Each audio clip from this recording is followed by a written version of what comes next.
You ever hear that phrase? Something old, something new, something blue? Well, this ain't a wedding, but we're revisiting drivetrain maintenance. Let's get on topic.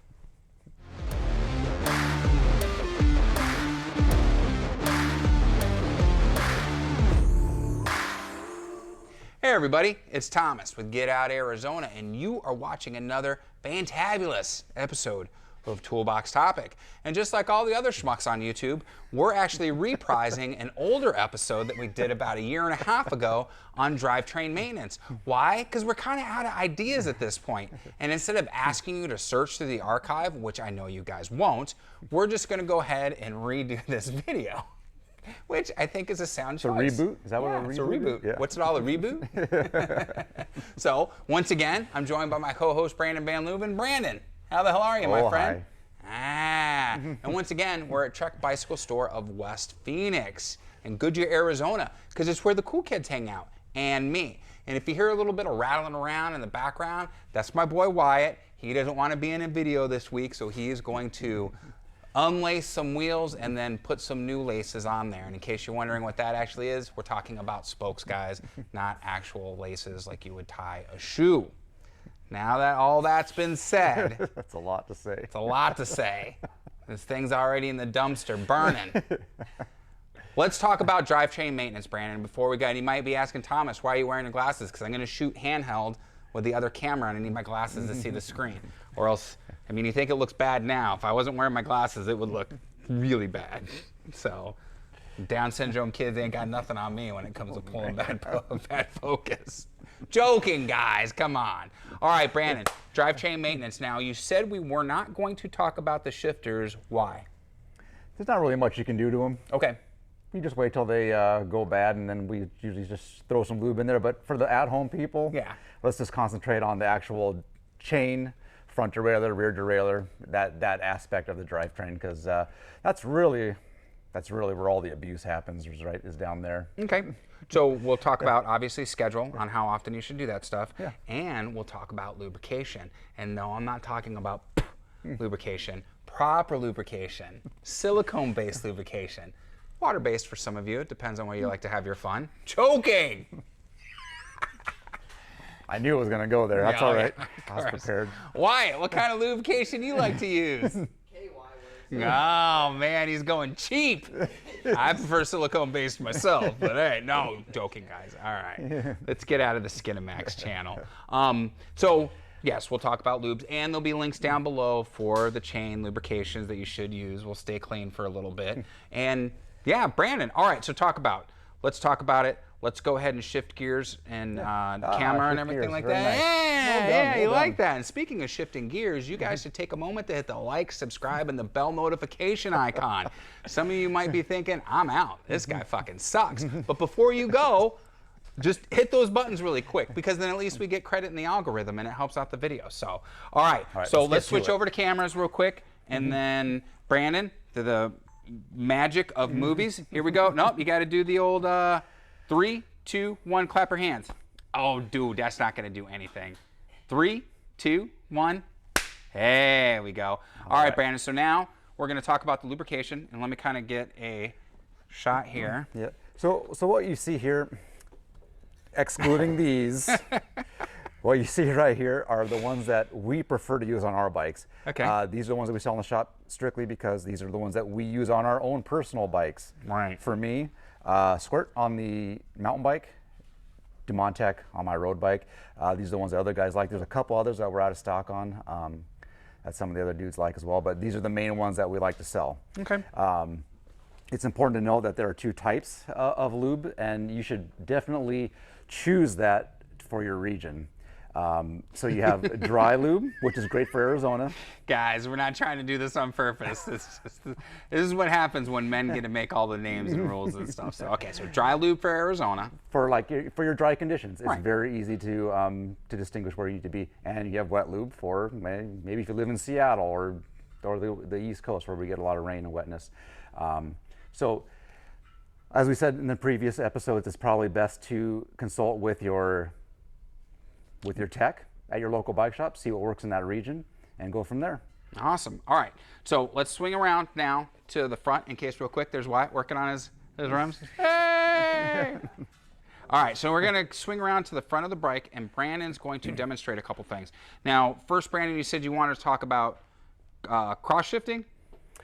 Certainly, I can demonstrate cross-chaining. Cross-chaining. So cross-chaining is one of those preventive maintenance things. It is when we put the gearing in the most extremes, that would be the small gear in the front, small gear in the back, large gear in the front, large gear in the back.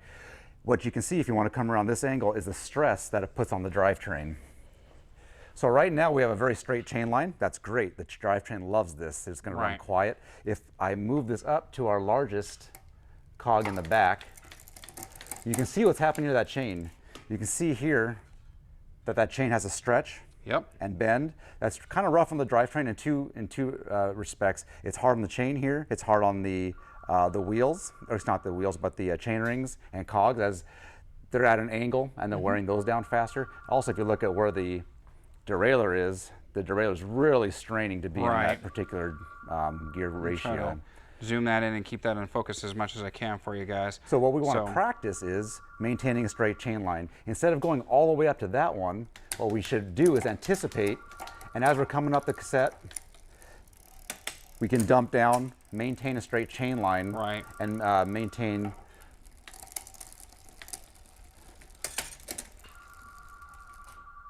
the quality of the drivetrain. So straight chain line all the way through would be the best way to operate and take care of your stuff. Yeah. While we're on, I'm sorry. No, so I was going to say, continual cross chaining, like you can do it every so often. People do. Sometimes we, going uphill and the gradient catches us off guard. Sometimes you got to do what you got to do. Absolutely. But doing it continually will definitely shorten the life of your chain. Yes. And guys, chains are not cheap anymore. Nor are they easy to get. Easy to find, yeah. I'm still waiting. Dude, it's been almost a year since I've ordered my cassette. My 1052 from SRAM. It's taken a long time. Yeah, fucking assholes. So you want to take care of this stuff, for sure. Yeah. I mean, all what we're really trying to do is just, they're going to wear out. They're moving mechanical parts. They're going to eventually wear out. But what we want to do is extend the life of these as long as possible. Make your money last the longest there. So now, really quick, you were going to show something else and everything like that. Were we talking about on the front of the bike or? Yeah. What I also want to do is have people. Well, we're going to demonstrate, just how we want to clean this periodically. But I also have a little tool here, which I should have in my pocket. Oh, the chain checker. The chain checker. I was about to bring it up, Brandon. Where's the chain checker? So this little guy is probably the best $10 you can invest in. I don't know, dude. Last year in Vegas, I spent $10, and that was a pretty damn good investment. Especially if you have like SRAM Red, Dura-Ace. What this is going to do is allow you to check the wear of your chain, and you can then replace the chain as necessary. Instead of letting that chain get so bad that it starts to wear out your cassette, which in some instances can be $300. Oh yeah. And a wait period of maybe a year in some cases. What we want to do is keep an eye on that chain and then replace as necessary so that we can maintain the life of the cassette. Intermission, hold on. Hey, Wyatt, what's up with that fucking salsa bike of yours that you're supposed to give me a price on? Oh, I'm getting, I'm currently building the new bike. Maybe soon. Maybe soon. I've still got to lace a rear wheel. For those who aren't privy to the saga, this has been an ongoing thing. It's on again, off again with the sale. All right, let's go back to Brandon. I had to put him on the spot. Back to business. So this is how the chain checker works. The new ones operate in 0.5 and 0.75, and this is correlation to its useful life. So if it goes into the links, if it fits in between the links at 0.5, that chain is halfway done with its life. Okay. At 0.75, it's 3/4 of the way done with its life. Okay. Think of it in those respects. And what we want to do, this chain is brand new, so it better not fit in there. But as you can see, I can't push that into that link. A worn chain at 5%, I'm going to exaggerate this by going outside the link, will fit inside like that. Yeah. At 75%, you want to absolutely change that chain, and that's for preventive maintenance to save the cassette. Right. Once we get past or closer to 100% and past 100%, we have a wearing on the rollers and the pins and such, and that's going to start to wear out our cassette. Yep. Because they won't mesh perfectly with the teeth on the cassette. So, fantastic little tool to have. Again, if you have an expensive drivetrain, upper level SRAM, upper level, even your campy stuff, all that stuff is going to work on all that. Oh yeah. Highly recommend it. Excellent. All right. Next thing we want to talk about is keeping this guy clean. It's so important, especially out here. What we have is that dry, dusty, gritty sand that'll stick to your stuff. Gets into everything. If you think about how repetitious a drivetrain is, how many times during your ride does a pedal stroke go through? I don't know, thousands of times during one ride. And every time that comes around, if you have a dirty drivetrain, it's like sandpaper. And it's all continuously wearing down your metal and aluminum parts here. So periodically what we want to do, and I recommend this after almost every mountain bike ride here in Arizona, just go through, get a rag like this. Yeah, if you have a easy stand shop at rag. home, if you have a stand at home, you can use an old t-shirt. Having a stand at home is great. What I used to do before I had a stand is just lean it up against a wall and just go through, run it backwards. Yeah. You don't have to squeeze it super tight, but just run this guy backwards. Do it for 30 seconds or so. The chain, this is a brand new chain, and even I still got a little bit of dust off of there. Run through that chain, run through the pulleys. So what I'll do is I'll pinch these pulleys and get dirt off this way. Top pulley, you can grab the back here, get as much dirt as you can off of that. Front rings, you may need to cycle through the different rings to expose them. But in this case, what I'll do is do the same thing. I'll have to run forward on this one, which is hard to do without a stand. Yeah. And just wipe off the teeth of these guys. Don't get too crazy with this stuff, because you know here, 20 seconds in the ride, it's going to start getting bad again, but at least you're starting fairly fresh. Yeah. So any work you can do in that respect is going to help in the long run. Right. Once you've done cleaning this to your satisfaction, add the lube of your choice. Make sure that you don't overdo it, especially with wet lube. You want to definitely look at how the manufacturer describes how to use it properly, because it will help. I find that with some of the wet lube, if you don't allow it to dry properly and you get right back on the trail, it's going to do more harm than good. Right. It's going to actually attract more stuff to it, and it's going to make a mess. It's going to build up on all your parts. No WD-40, guys. Seriously. Unless you use formulated WD-40. Don't use that old crap that's in your dad's garage. And don't get it on your disc on your brakes, or you'll that torch the rotors. Because that does not work well. But I will say WD-40 does make a number of formulated products now that are actually designed to be a wet lube, a dry lube, and actually work well. Right. But again, not that same old rusty can that's in your dad's garage. Nope. Because that stuff's more like a cleaner and a stripper more than lubrication. Than lubrication, absolutely. Absolutely. So to reiterate, let's definitely find out what's working best in your region. Yep. Talk to Consult your local mechanic. bike shop, your bike mechanic. Get the download from them. Absolutely. Doing those two things, checking your chain, keeping it clean, not cross-chaining, those things are going to prolong the life of your drivetrain, and then we don't have to have a bad conversation. All right, and through the movie of magic, we're going to transition back to Wyatt. Yeah, no, now we're coming back to Brandon. Here we go, and we're going to do it. All right, Camera Brandon, one, do camera it. two. Do the Wayne's World. And all right, yeah.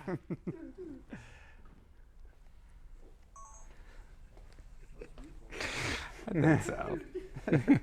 So we did on the bike rack one. That one actually got a lot of views too. It did? Yeah, it did. All right, and then we'll get back on this camera. Here we go.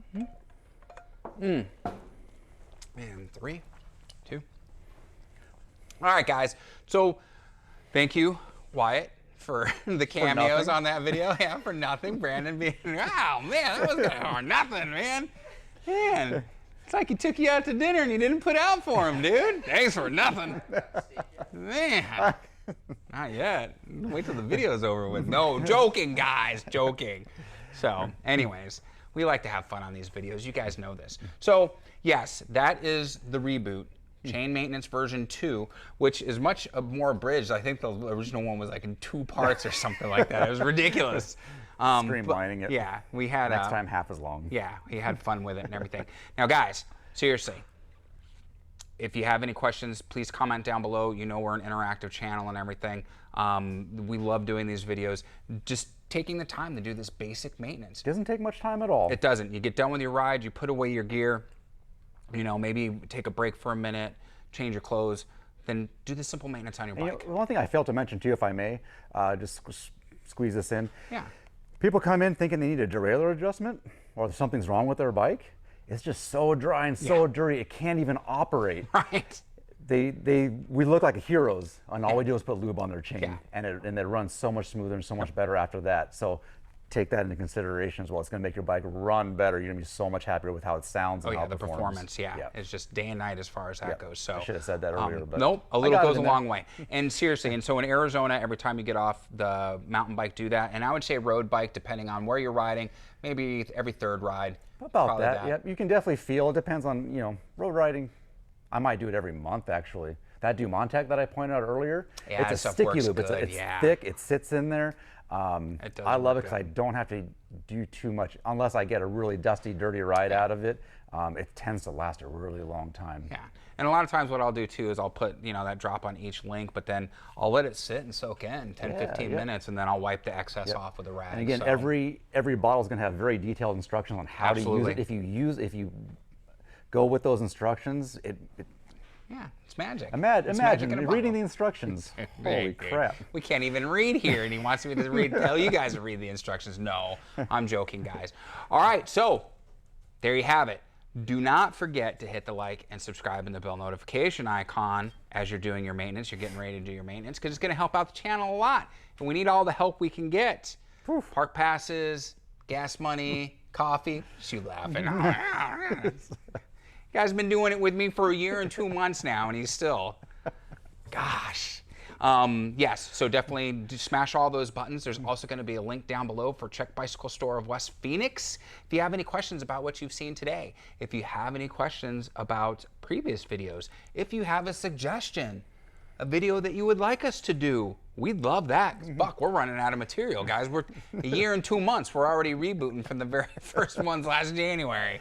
So definitely drop us a comment down below, suggestions. We'd love to hear from you. We also have our links to our social media, and that is going to be Instagram, Facebook, TikTok, the devil's work, I know, but it's important. Click those, follow those. You'll keep up on all the day-to-day events with Get Out Arizona, including group rides and group hikes.